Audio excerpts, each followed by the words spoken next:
The Big Brain Book, an alphabetical guide to knowledge. Language arts. Reading aloud to your children is a gift that will last a lifetime. Maya Angelou. Language arts utilizes writing, speaking, listening, and reading to communicate and express emotions and feelings. And to take that further, it also uses grammar, spelling, sentence structure, phonics, writing composition, and a long list of other tools. When used together, they give life and vibrancy to the written word, while teaching how to think critically and express yourself with vibrancy in a productive and creative way. A. Aesop. Aesop's Fables, or the Aesopica, is a collection of hundreds of fables that is credited to a Greek slave and storyteller from the island of Samos in the Aegean Sea. Aesop lived in ancient Greece between the years 620 and 564 BCE. Many phrases in our current language can be credited to Aesop, such as a wolf in sheep's clothing, and slow and steady wins the race.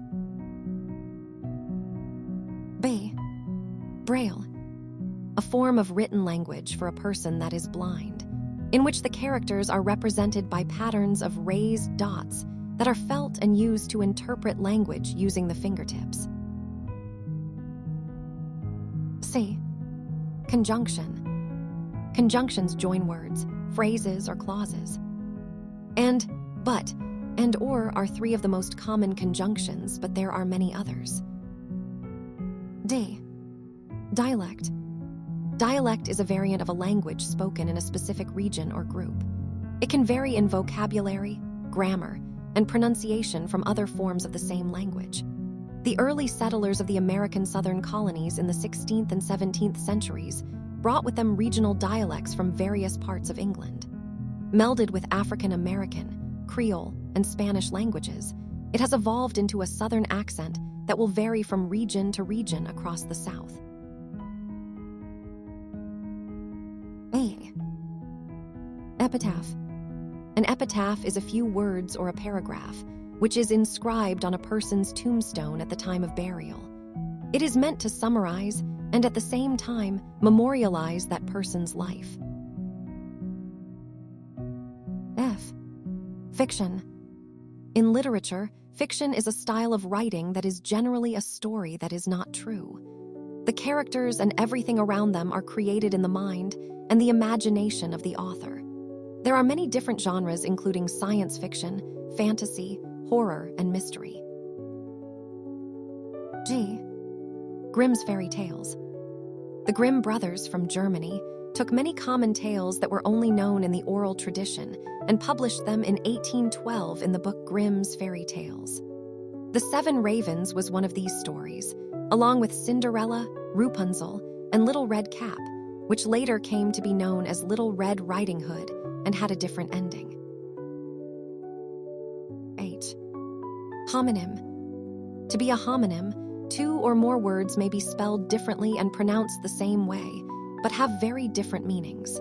Examples of this are bear and bear, or hair and hair. The words can also be spelled and pronounced the same way, but with different meanings, such as quail the bird, and quail to cringe. Idiom. An idiom is a group of words that have a particular meaning that will be very different from each word on its own. They will not make sense literally, but that ship has sailed. Biting the bullet, and it's raining cats and dogs are creative alternatives for the opportunity has passed. Deciding to do something unpleasant, and it's raining heavily.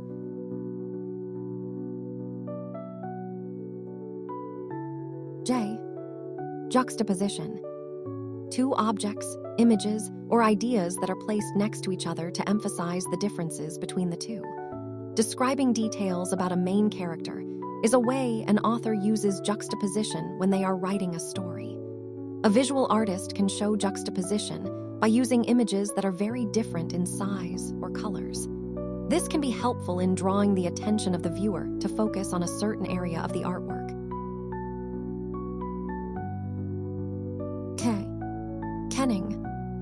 A kenning is a figurative phrase or compound word used instead of a simple noun. Often found within Old Norse poetry, kennings draw on cultural and mythical knowledge. Thor's laughter, northern kiss, and war needle are imaginative ways to say thunder, wind, and arrow, while adding flavor and a unique cultural feeling to your writing.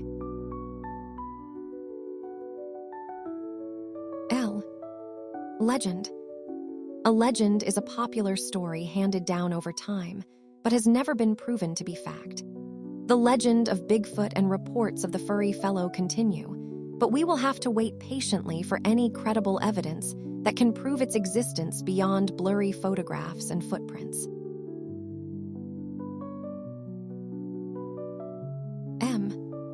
Mythology. Mythology is the study and interpretation of a culture's sacred tales or fables. Known as a myth, it is a collection of stories that have been passed from one generation to the next. Myths tell the stories of ancestors and the origin of humans, gods, and supernatural beings.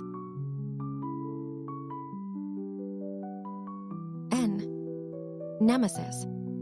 A nemesis is an enemy that is difficult to defeat. A character's nemesis isn't an ordinary enemy. The nemesis is the ultimate archenemy that can bring about the downfall of the hero. Onomatopoeia. Onomatopoeia is a type of word that represents a certain sound and is often used for shock and effect. When said out loud, onomatopoeic words phonetically imitate the sound that they describe. They are often used to add emotion and make writing more fun, expressive, and vivid. Examples include bam, boom, and cock-a-doodle-doo.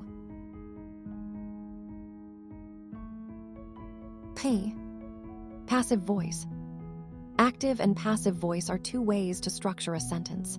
Using passive voice, the subject of the sentence receives the action of the verb. Instead of saying, "She loved the sunset," you would say, "The sunset was loved by her." Using passive voice is a creative way for authors to add life to their writing by shifting the focus of the sentence and using more words to convey the message rather than using an active voice structure. Quotation. When writers use quotations, they are either taking a word or group of words from another text or writing down what someone has said. The origins of the quotation marks we use today trace their roots back to the city of Alexandria in ancient Greece in the 2nd century BC. Red herring. A red herring is an irrelevant fact or idea that diverts the attention away from a narrative or main point. Politicians often use their willing accomplices in the news media outlets to deliberately plant red herrings to distract the public away from an embarrassing issue.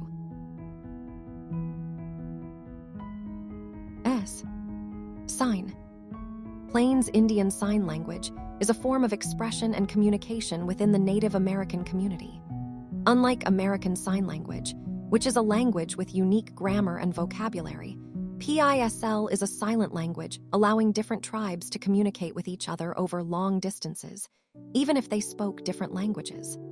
They used simplified hand gestures and movements to send messages, such as river rapids.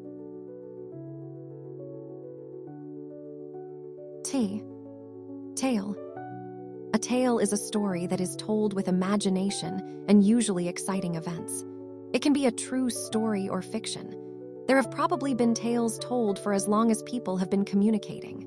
Sometimes the tale can be embellished over time, such as Grandpa's tall tale of the big one that got away. Uppercase. Alternatively known as caps and capital, and sometimes abbreviated as UC, uppercase is a typeface of larger characters. For example, typing A, B, and C shows lowercase. Typing A, B, and C shows uppercase. Vowel. Vowels are letters that represent speech sounds where air leaves the mouth without any blockage by the tongue, lips, or throat.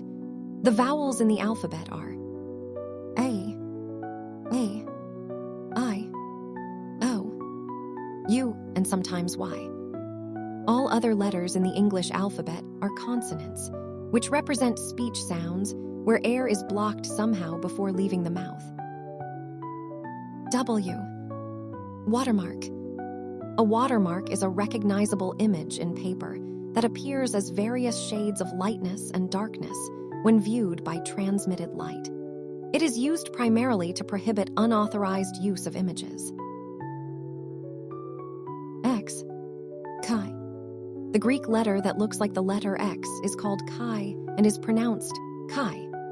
It is the 22nd letter in the Greek alphabet and is written as uppercase X and lowercase x. The early Greek alphabet was based on the alphabet of the Phoenicians, although the Greeks modified it by changing some symbols and creating individual vowels. Y. Yiddish.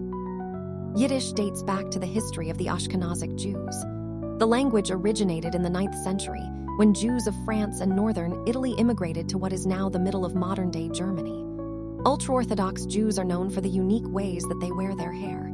The primary noticeable characteristic is the side curls, called payos, worn by men on the sides of their head.